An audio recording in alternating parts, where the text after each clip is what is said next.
8 మందితో కాపురం చేస్తున్నావా, ఎలా చేస్తున్నావు అన్నాడు. నేను చేయడం ఏంటి, వాళ్ళే చేస్తున్నారు అన్నాడు. అది శ్రీకృష్ణుడు జవాబు. పైగా ఉద్ధవా, నువ్వు కూడా నిశ్చింతగా ఉండాలంటే ఓ పని చేయవయ్యా జీవితంలో అన్నాడు. ఏమిటో తెలుసా, అందరినీ ప్రేమించుము, ఎవరి యందు ఆసక్తి చూపించకము అన్నాడు. అది వేదాంత రహస్యం. అది వేదాంత రహస్యం. మనం అక్కడే దెబ్బతింటాం. అంటే ఇంకోటి తినగానే నాకు బొబ్బట్లు చాలా ఇష్టం అని నాబోటిగాడు ప్రకటించాడు అనుకో, జీవితం అంతా బొబ్బట్లే తినాలి. ఎందుకంటే ఆయనకి బొబ్బట్లు ఇష్టం అనే విషయం ప్రచారం అయితే ఎవరింటికి వెళ్ళా బొబ్బట్లు పెడతారు, తినలేక తెచ్చిపోతారు. నేను పొరపాటుని ప్రకటించి ఇబ్బంది పడ్డా. 2-3 ప్రవచనాల్లో అట్టికే వేపుడు వంకాయ పచ్చడి అన్నా. నాకేమో అవి ఇష్టం కొంచెం.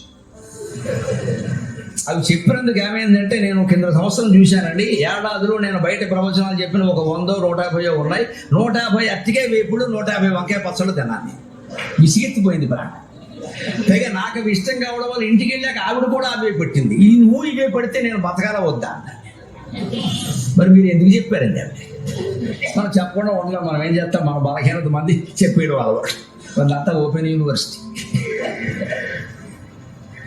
నేను ఇబ్బంది పడ్డాను చెప్పి అవి బాబు చెప్పకూడదు ఇలాంటి. ఇంక వెరైటీ జీవితం నా బతుకంతా అట్టిగా వేపుడు వంకాయ పచ్చడే, ఇంకో పచ్చడి లేదు, ఇంకో వేపుడు లేదు. ఆయనకి ఇష్టం పైగా 30 వేపుడు వేసి పట్టుకోవచ్చు. ఎవరిదంటే ఇదే ఆసక్తి. అంటే నాకు అర్థమైనప్పుడు ఏకాదశి స్కంధం చదివి మనం పొరపాటు చేసాం. అట్టికే వేపుడు మనం ప్రేమించాలి కానీ ఆసక్తి చూపించుకోవాలి. వేశారు, ఇష్టంగా తినం, నాకు ఇది ఇష్టం, నాకు ఇది ఉంటే ఇంకేం అక్కల, ఇదంతా ఓవర్ యాక్షన్ వద్దు. ఆ మాట చెప్పక. ఏమైనా అంతే, నగలు ఉన్నాయి పెట్టుకోవాలి, లేకపోతే దాని గురించి గొడవ వద్దు. అందరికీ ఉన్నాయి, నాకు లేవు. అందరికీ కడుపు నొప్పి కూడా ఉందమ్మా, నీకు లేదు. తెలుగులో సామెత, ఈ ఇంటి ఆవిడ ఈ వీధి ఆవిడ పట్టెడు పెట్టుకుంటే ఆ వీధి ఆవిడ ఉరిట్టుకుందిటే.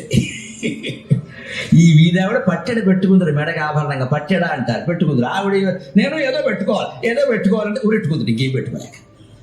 ఏమిటా పోలిక? ఆ విధాడు పెట్టుకుంటే నువ్వు పెట్టుకోవాలా?